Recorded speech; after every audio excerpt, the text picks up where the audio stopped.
Selamat pagi yang sudah join di IG Live Puskesmas Kecamatan Palmerah. Instagram imunisasi merah itu yaitu beta ya. Boleh di-follow dulu ya imunisasi Palmerah kita. Nah, yang belum tahu YouTube Puskesmas Kecamatan Palmerah itu di Puskesmas Kecamatan Palmerah boleh di-subscribe dulu ya. Jadi itu banyak banget informasi kesehatan di sana. Terus boleh juga follow Instagram kita pkc_palmerah. Jadi jangan ikutin cuman IG live streamingnya aja, tapi harus juga ikut follow ya pkc_palmerah. Dan di Twitternya juga ada nih palmerah pkc. Dan di Facebooknya juga jangan lupa di Puskesmas Kecamatan Palmerah. Diikutin ya, banyak banget loh informasi seputar tentang kesehatan, dan apalagi lagi pandemi COVID-19 ini ya, banyak banget yang memang kita butuhin informasi yang benar-benar aktual ya. Assalamualaikum warahmatullahi wabarakatuh. Selamat pagi, salam sehat Palmerah. Selamat pagi ayah dan bunda dan kawan beta tentunya.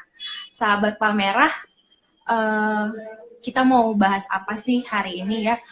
Banyak nih para orang tua yang galau, bukan galau karena cinta tapinya, galau yang anaknya mau imunisasi, ya mau imunisasi tapi khawatir karena saat ini lagi pandemi COVID-19.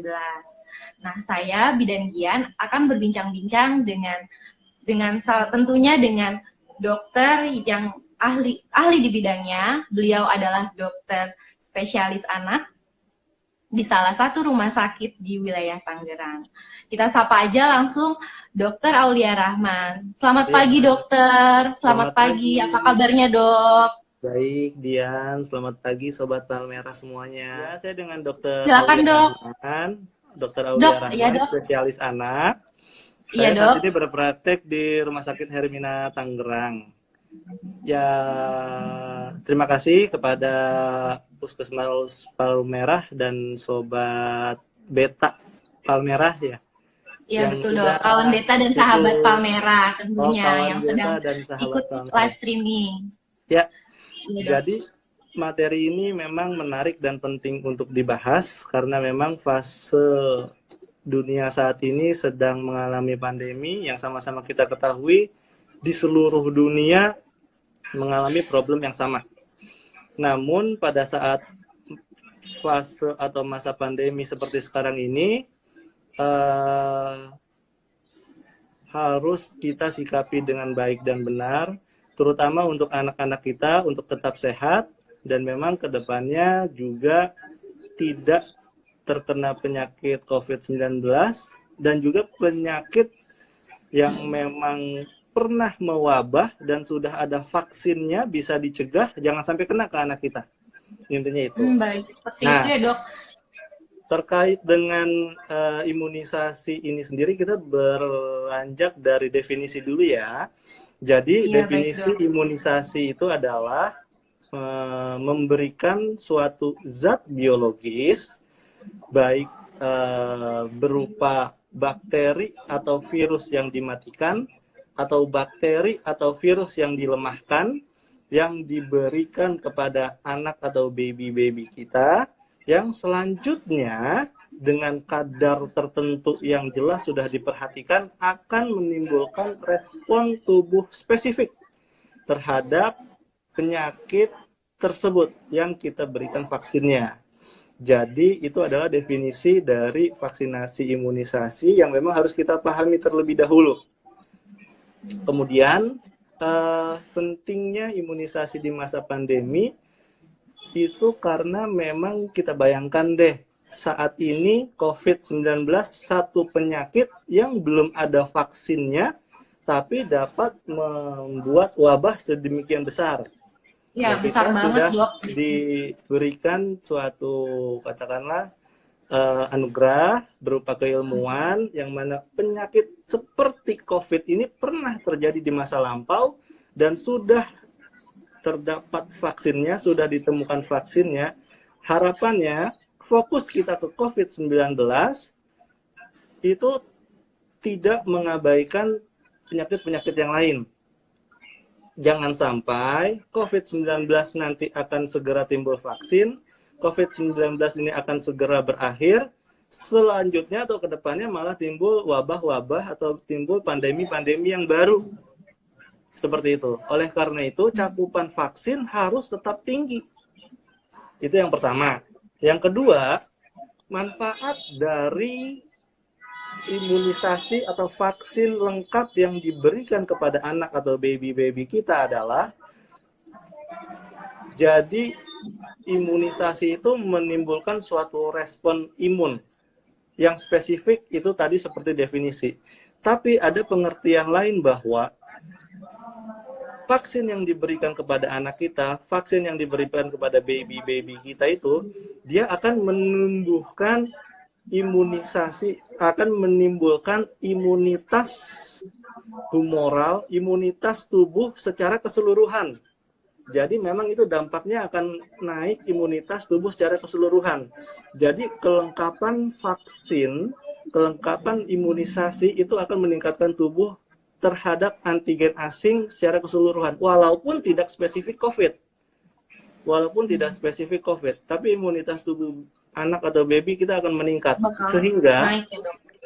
seperti katakanlah COVID-19 bentuk virusnya bulat, terus ada jarum-jarumnya gitu kan. Nah, memang sih belum ada yang spesifik antigen masuk seperti itu, keluarnya antibodi kita seperti itu. Tapi apabila kita memiliki imunitas tubuh yang baik, harapannya manifestasi paparan dari COVID-19 itu yang pertama tidak bisa masuk karena imunitas kita baik, ataupun yang kedua mungkin kita terpapar tapi imunitas kita baik, sehingga manifestasi klinis dari COVID-19 pun jadi tidak begitu berat. Seperti itu. Itu manfaat dari kelengkapan dari imunisasi. Jadi cakupan imunisasi khususnya di daerah Palmerah dan sekitarnya anak-anak tetap harus tinggi ya. Jadi apapun bentuk layanannya, kreativitas untuk meningkatkan cakupan imunisasi di daerah Palmerah itu harus tetap tinggi. Begitu Bidan Dian. Iya, jadi Dok, emang nih di masa pandemi COVID-19 ini ya Dok, jadi memang kalau anak kita tuh memang harus diimunisasi ya Dok. Jadi walaupun COVID-19 ini belum ditemukan vaksinnya, tapi anak kita memang harus diimunisasi biar imunitasnya juga tetap meningkat ya Dok. Betul. Jadi manfaatnya memang lebih banyak seperti itu ya Dok. Yes. Ya. Jadi Terus, nanti Iya. Jadi Dok, kan ini banyak yang bingung nih, misalkan siapa aja sih yang perlu diimunisasi? Kadang kan udahlah imunisasi nih sampai umur 9 bulan aja Dok, karena kan kalau zaman dulu nih mungkin zaman saya masih kecil ya Dok, imunisasi 9 bulan tuh sudah lengkap, sudah lunas, orang tua saya bilang gitu.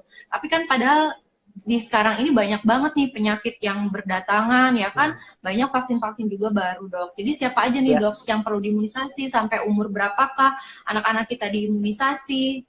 Ya, jadi memang dari pemerintah itu menganjurkan imunisasi saat ini 0 sampai 18 bulan. Tapi yang perlu diketahui adalah sebenarnya imunisasi itu dari bayi sampai dewasa itu imunisasinya ada, itu tetap harus diberikan walaupun memang sampai dia dewasa. Apalagi atau untuk saat ini prioritasnya di 0 sampai 18 bulan ya. Apabila memang 0-18 sudah tercukupi, lanjut. Kan memang kita ada istilah booster imunisasi. Booster imunisasi nanti dilakukan di usia 5, itu DPT. Nanti di usia 7, itu nanti ada MR dan T besar, D besar. Kemudian di usia 8 ada imunisasi ulangan T besar, D kecil. Kemudian nanti di umur 10 ada imunisasi ulangan T besar, D kecil. Dengan ada imunisasi tambahan. Di situ nanti ada imunisasi HPV, imunisasi dengue, seperti itu. Jadi memang cakupan imunisasi yang 0 sampai 18 bulan itu wajib banget. Tapi di atas umur 18 itu penting banget juga, walaupun memang kita ketahui bersama pemerintah baru dapat mensubsidi imunisasi 0 sampai 18 bulan. No. Seperti itu.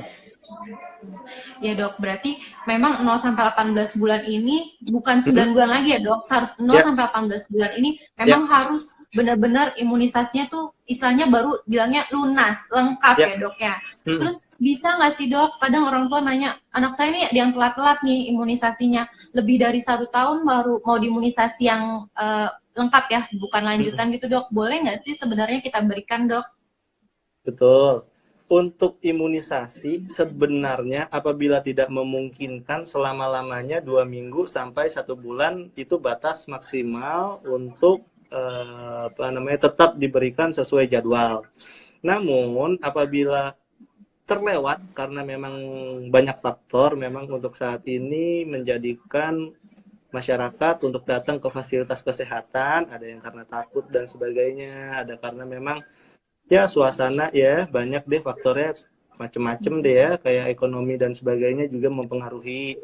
Nah kalau seperti itu tetap saja datang karena nanti ada istilah namanya catch up imunisasi, catch up immunization ya, dan itu bisa dilakukan apapun jenis vaksinnya kecuali memang nanti ada batasan-batasan yang tidak boleh diberikan di luar batas itu, seperti walaupun memang tidak wajib seperti rotavirus, kemudian PCV batas maksimalnya 5 tahun seperti itu. Cuman pada umumnya yang lain-lain bisa untuk di catch up imunisasi. Jadi tetap saja datang ke fasilitas kesehatan, konsultasikan imunisasi yang pernah dilakukan, dan jadwalkan catch up imunisasi berikutnya, seperti itu. Gitu. Nah, jadi sahabat Palmerah, catch up itu penting. Jadi kalau sudah setelah 1 tahun itu kalau kita datang aja ke fasilitas kesehatan, karena pastinya kita nanti lihat boleh nggak ya dok imunisasi ini diberikan untuk selanjutnya, seperti itu. Nah, kadang ya dok, kadang kan yang imunisasi catch up ini lanjutan ini ya dok, diberikannya langsung ada yang 2 sekaligus ya dok. Kadang orang tua nih khawatir. Bagaimana sih dok, sebaiknya apakah kita menenangkan orang tua ataukah baiknya kita selang dijarakkan dulu sebulan satu-satu untuk catch up itu dok? Catch up kan tadi ada 2 ya dok? Benar, untuk banyak tuh pertanyaan seperti itu. Jadi pada prinsipnya sebenarnya imunisasi digabung nggak apa-apa.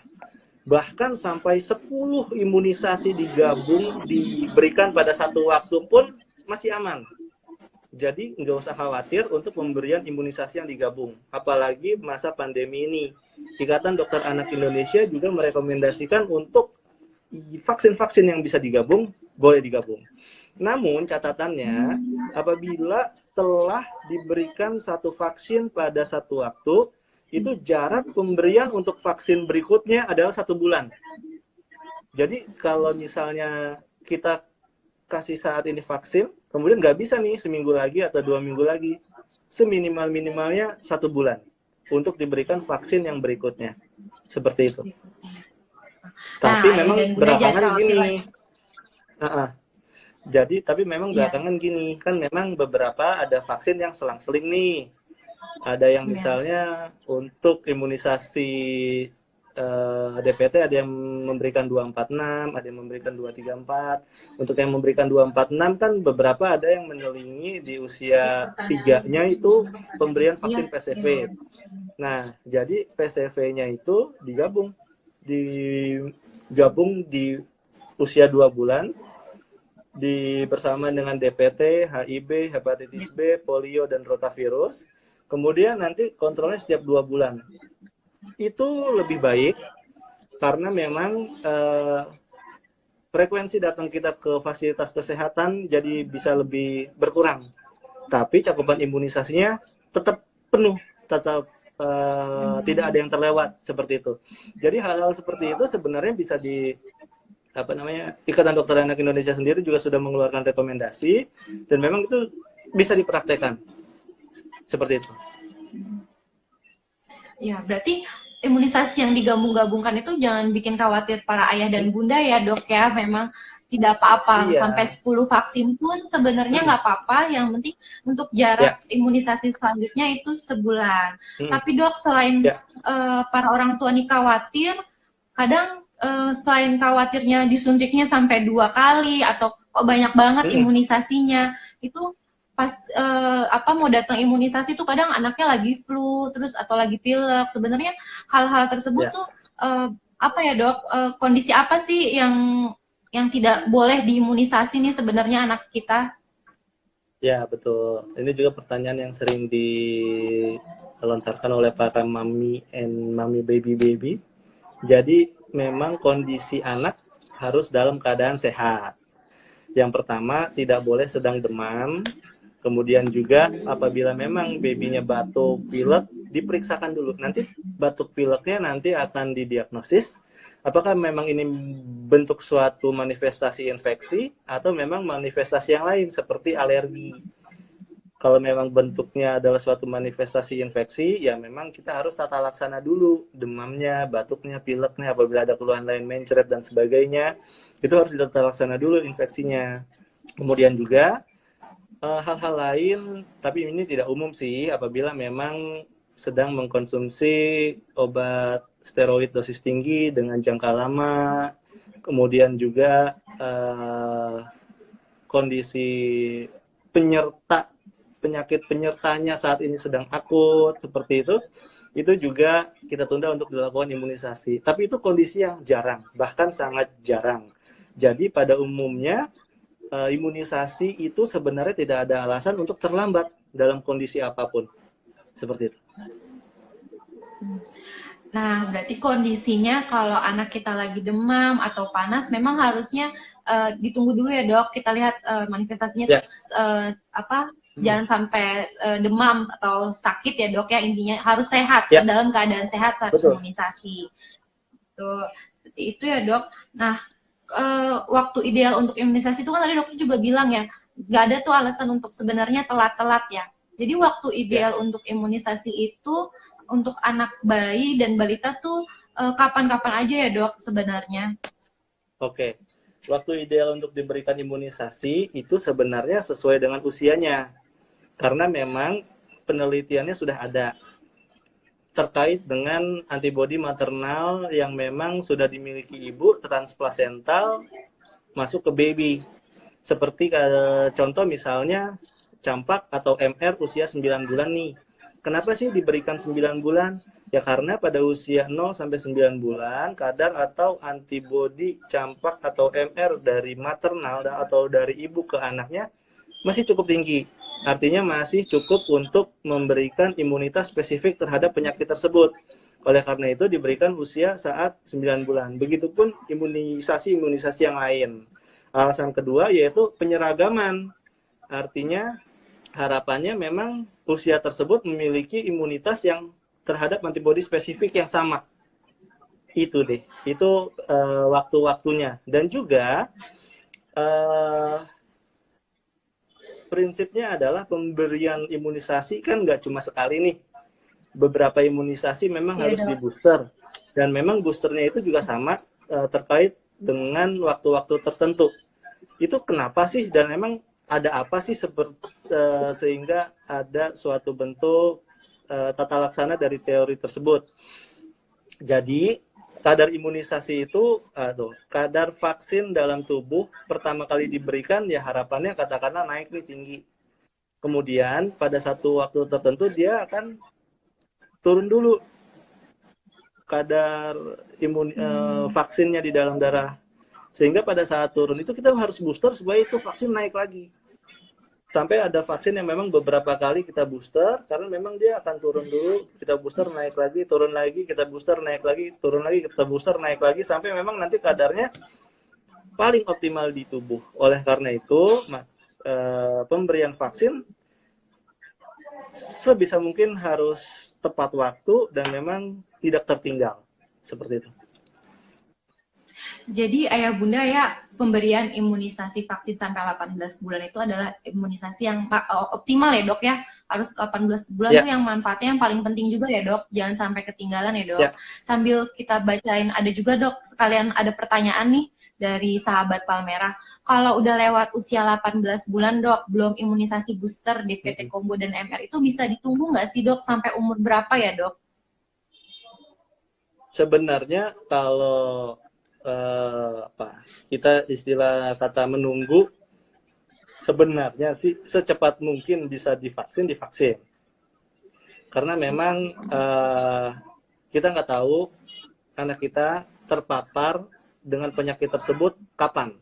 Jadi duluan vaksinnya atau duluan terpapar infeksi alamiah terhadap terhadap penyakit tersebut.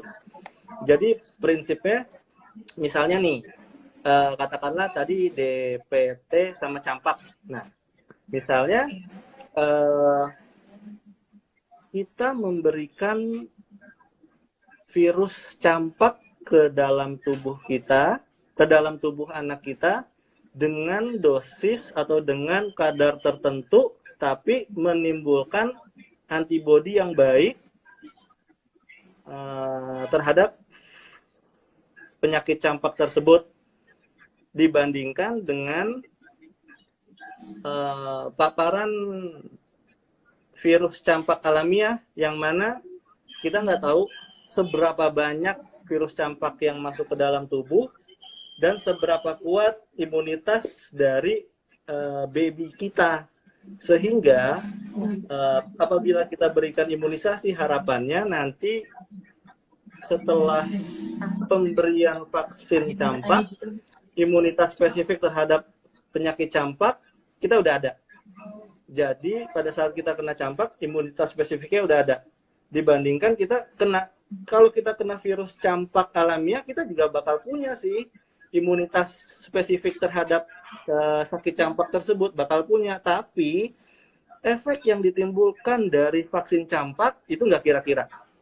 Jadi yang pertama komplikasinya kalau misalnya memang virus campak yang masuknya berat, imunitas tubuh anak kita sedang turun, itu bisa jadi infeksi paru, bronkopneumonia. Belum lagi nanti apabila memang virusnya menyebar ke otak menjadi ensefalopati, ensefalitis dan sebagainya. Dan itu nanti selanjutnya berkembang panjang, bisa jadi kecacatan permanen atau penyakit infeksi paru yang berat sampai kemungkinan gagal nafas, seperti itu. Jadi memang panjang apabila memang kita sudah siapkan sejak dini. Dan angka infeksi paru di Indonesia, angka infeksi campak di Indonesia itu masih tinggi. Jadi wilayah kita memang masih banyak di sekitaran kita, yang mana virusnya sifatnya airborne lagi. Yang kita nggak tahu-tahu, kalau misalnya COVID-19, kita tahu dia droplet infection. Jadi kalau kita jaga jarak, physical distancing, kita pakai masker, kemudian juga ya kita rajin cuci tangan dan sebagainya, barangkali ya kita terbebas dari COVID. Karena memang kita menggunakan APD yang benar. Namun apabila yang airborne, itu sulit sekali kita mengendalikannya. Karena bisa jadi kita nggak ketahuan nih anak kita kena campak dari mana. Tapi ya kita nggak tahu pada saat suatu waktu tertentu kita jalan ke daerah mana, kita bertemu dengan siapa yang memang membawa virus campak tersebut, tiba-tiba anak kita kena campak. Seperti itu. Ya. Jadi secepatnya, sesegera mungkin. Mending diimunisasi secepatnya ya dok ya, walaupun kita imunitas kita tuh terbangun sendiri ya dok saat terkena penyakit, tapi lebih baik lagi nih ayah dan bunda kita mengimunisasi anak kita tuh terlebih dahulu dan tepat pada waktunya dok. Ya benar ya dok ya, seperti itu ya dok. Dok, tapi kalau misalkan nih anak saya nih pertama disuntiknya DPT 1, DPT 2 merek obatnya misalkan A ya dok. Terus kemudian DPT 3 diberikannya merek B. Terus apa kualitasnya itu ada yang berbeda kah? Atau kualitas vaksin rumah sakit sama puskesmas ya dok? Kita kan dari puskesmas nih. Apa ada yang berbeda nggak sih dok? Atau gimana nih? Apa beda hasilnya? Apa beda manfaatnya? Boleh dok, silakan dok. Banyak orang tua yang bertanya seperti itu juga. Yang paling bagus itu pemberian imunisasi dari merek yang sama dari awal sampai ke booster imunisasinya, itu udah paling bagus. Cuman kalau memang keterbatasan fasilitas dan memang katakanlah tidak tersedia, ya katakanlah terpaksa ya, mau nggak ada pilihan lain dan nggak ada solusi, udah mentok banget nih, ya udah ya divaksin aja. Walaupun dengan merek yang berbeda. Walaupun memang ada sih beberapa kasus yang memang justru kita harus ganti vaksinnya. Sebagai contoh nih, misalnya sebelumnya menggunakan vaksin DPT yang demam. Kemudian setelah menggunakan vaksin DPT yang demam, kemudian anaknya menjadi demam dan kejang demam. Jadi kan kita baru vaksin yang pertama nih, demam, kemudian dia kejang demam, ada kejadian imunisasi, kejadian ikutan pasca imunisasinya berupa demam, kemudian kejang demam.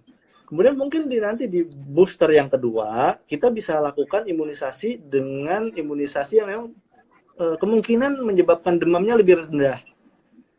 Nah, justru memang ada faktor tertentu juga sih yang memang kita harus ganti nih. Kita ya kalau kita kasih yang vaksin yang memang menimbulkan kemungkinan demamnya lebih tinggi dan memang ada riwayat faktor resiko keluarga dan sebagainya, riwayat kejang demam atau kejadian kejang demam, ya kita berikan yang memang vaksin yang memang relatif memberikan kemungkinan demamnya lebih rendah. Seperti itu. Berarti dok kalau bisa satu ini ya dok, satu merek tapi yang penting kualitas itunya sama ya dok. Nah tapi dok kalau misalkan ya juga yang ada yang mau tanya nih ya dok dari sahabat Palmerah, dok mau tanya untuk vaksin polio suntik ini kan mungkin dari pihak puskesmas memang kosong ya dok. Saya juga kurang tahu mungkin kalau dari rumah sakit atau bagaimana, apakah harus di skip saja atau bisa ditunggu sampai kapan dok untuk vaksin polio suntik dok? Iya, untuk vaksin polio suntik memang idealnya diberikan pada saat usia 4 bulan. Atau katakanlah di antara seluruh polio suntik, di antara seluruh polio oral, salah satunya diberikan polio suntik. Itu sih. Jadi memang kalau memang tidak tersedia, ya OPV tetap diberikan. Tapi nanti apabila tersedia ada IPV, ya nanti salah satu dari imunisasi oral polio diganti oleh IPV. Oh ya, menarik mengenai OPV ya, OPV dan IPV. Jadi yang perlu diketahui adalah sebenarnya polio itu udah hampir nggak ada loh di muka bumi ini. Jadi prinsip di dunia ini berarti memang udah nggak ada polio dok? Hampir udah nggak ada gitu, polio. Kita udah mau menuju ke sana tadinya. Iya. Jadi ada istilahnya eradikasi, ada istilahnya eliminasi. Nah, kalau eliminasi itu seperti kita nonton apa nih, idol ya kan? Tereliminasi lah ya, polionya udah bawa koper ya dok. Eliminasi ya.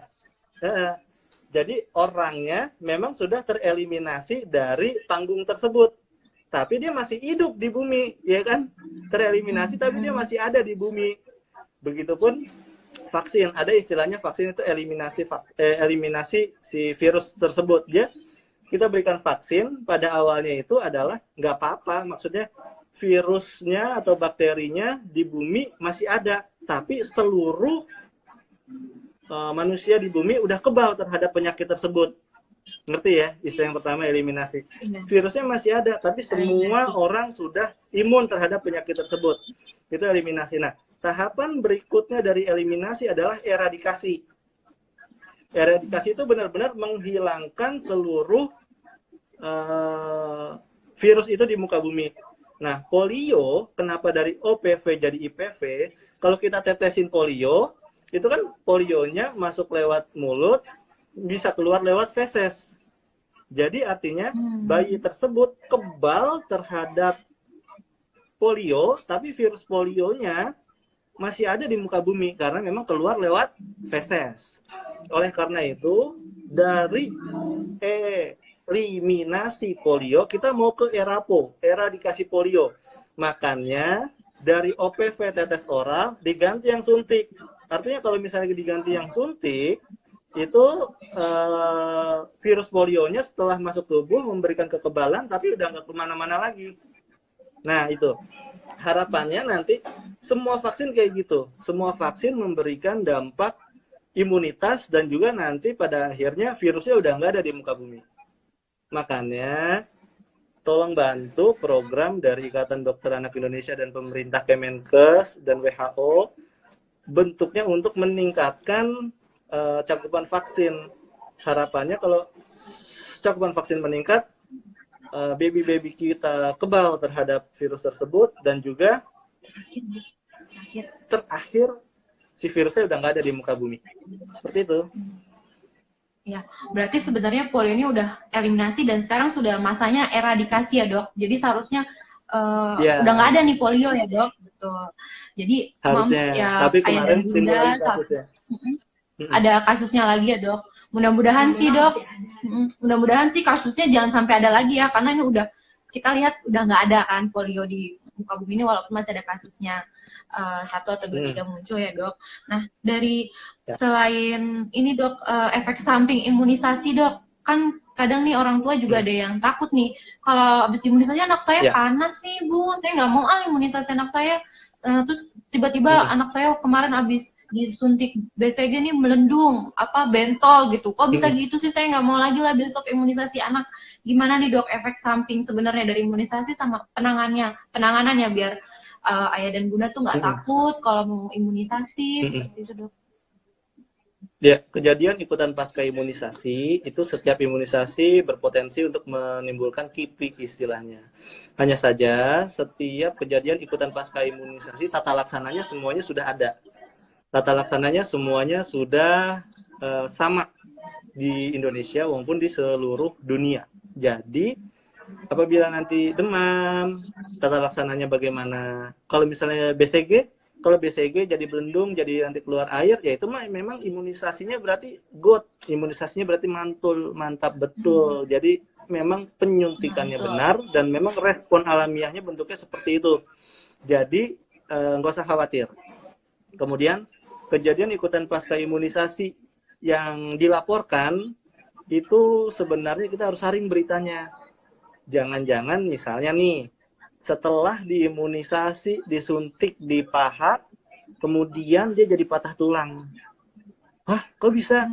Ternyata pada saat setelah diimunisasi, dia naik motor. Habis naik motor dia jatuh. Habis jatuh dia kecelakaan, patah tulang pahanya. Jadi imunisasinya, dalam tanda kutip, kita nggak tahu pengemasan berita, seakan-akan patah tulangnya gara-gara imunisasi. Padahal patah tulangnya gara-gara jatuh dari motor. Jadi untuk mengetahui kejadian ikutan pasca imunisasi, ya memang kita harus hati-hati untuk menyaring beritanya. Dan memang KIPI ini dibahas oleh tim komite imunisasi sendiri. Ini merupakan suatu benar-benar KIPI atau bukan.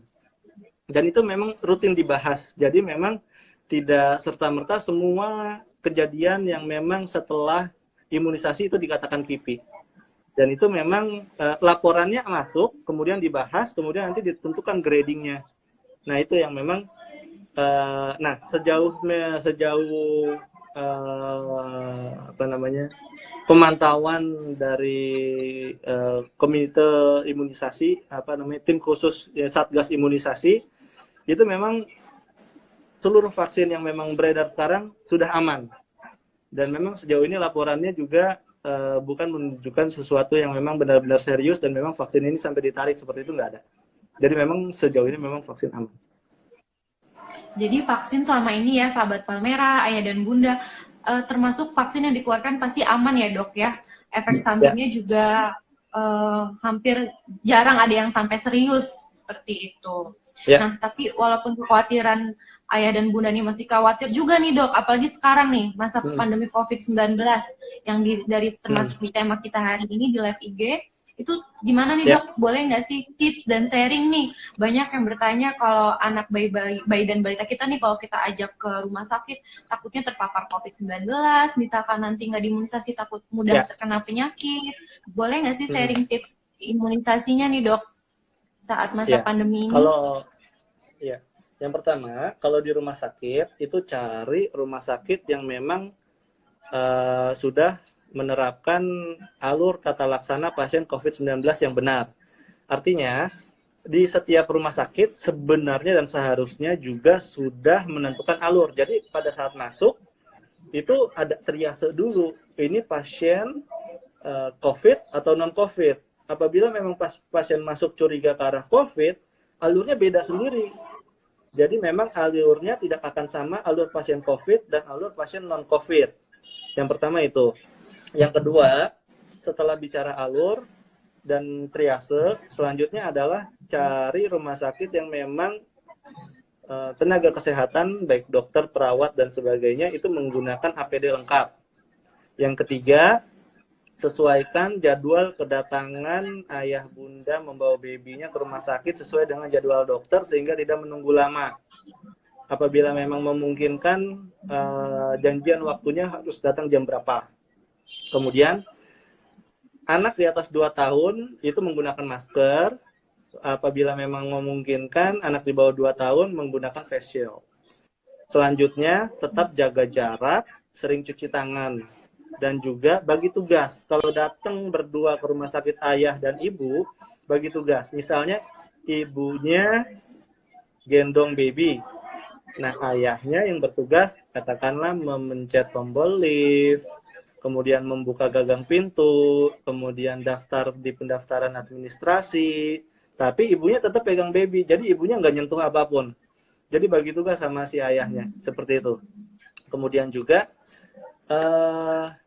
pastikan juga rumah sakit tersebut memiliki fasilitas desinfektan setiap hari di tempat praktek terutama, atau di tempat-tempat yang memang sering dilalui pasien.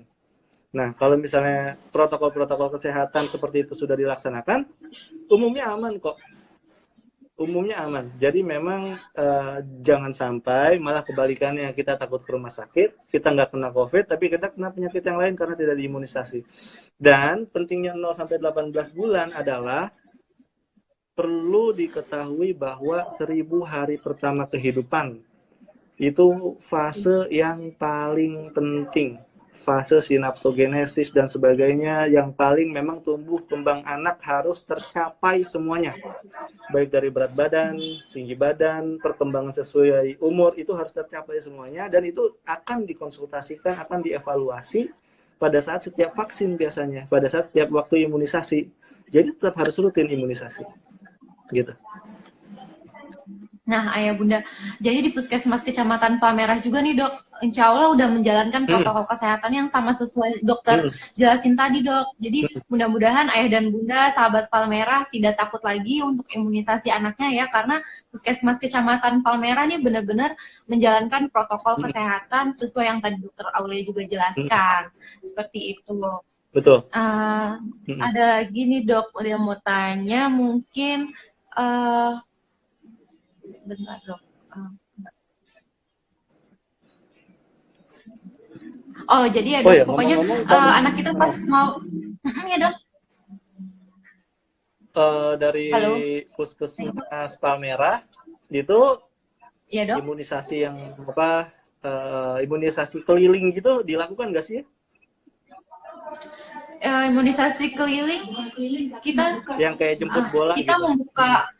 Kita membuka pos imunisasi dok, seperti itu di wilayah masing-masing. Tapi kita batasi juga, ada social distancingnya. Jadi sebelum pemakaian pos imunisasi kita lakukan desinfektan, terus kita bagi juga jadwal dok. Jadi sebelum kita lakukan buka pos imunisasi, kita registrasi dulu anak-anaknya yang ingin diimunisasi. Jadi tidak ada penumpukan atau seperti banyak orang di saat pos imunisasi. Seperti itu dok.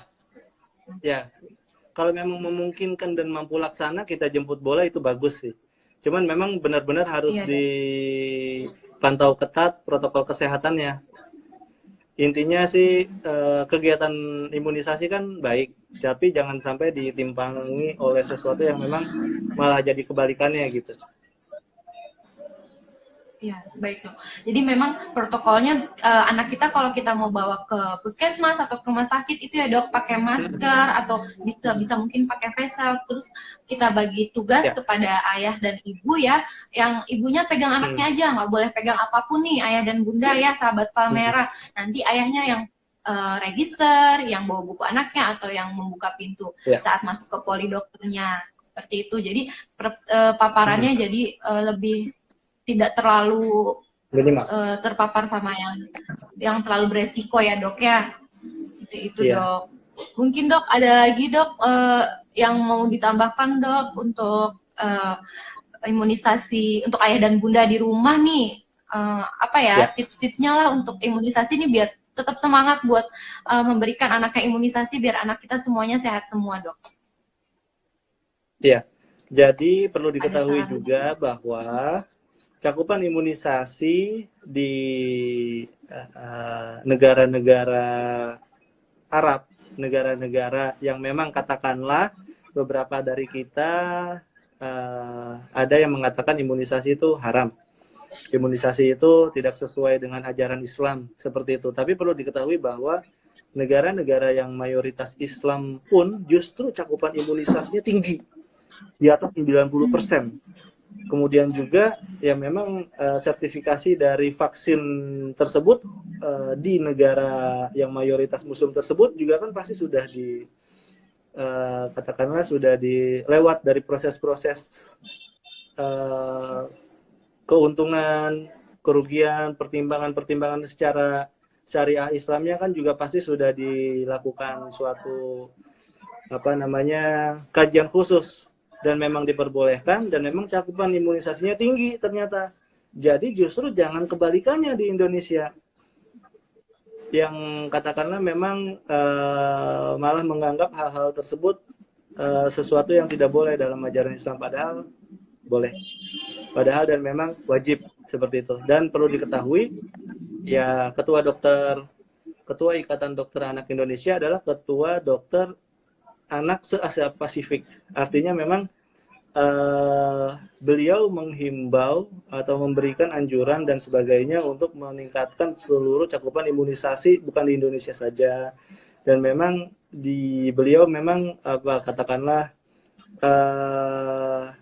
ya mengawasi dan sebagainya lah. Pokoknya intinya cakupan imunisasi harus tinggi di ruang lingkup Asia Pasifik, terutama negara kita sendiri. Jangan sampai memang himbauan ataupun anjuran ke negara-negara lain yang memang mematuhi kecukupan dari imunisasi, malah negara sendiri dalam tanda kutip tidak mau menerima, sayang sekali sebenarnya.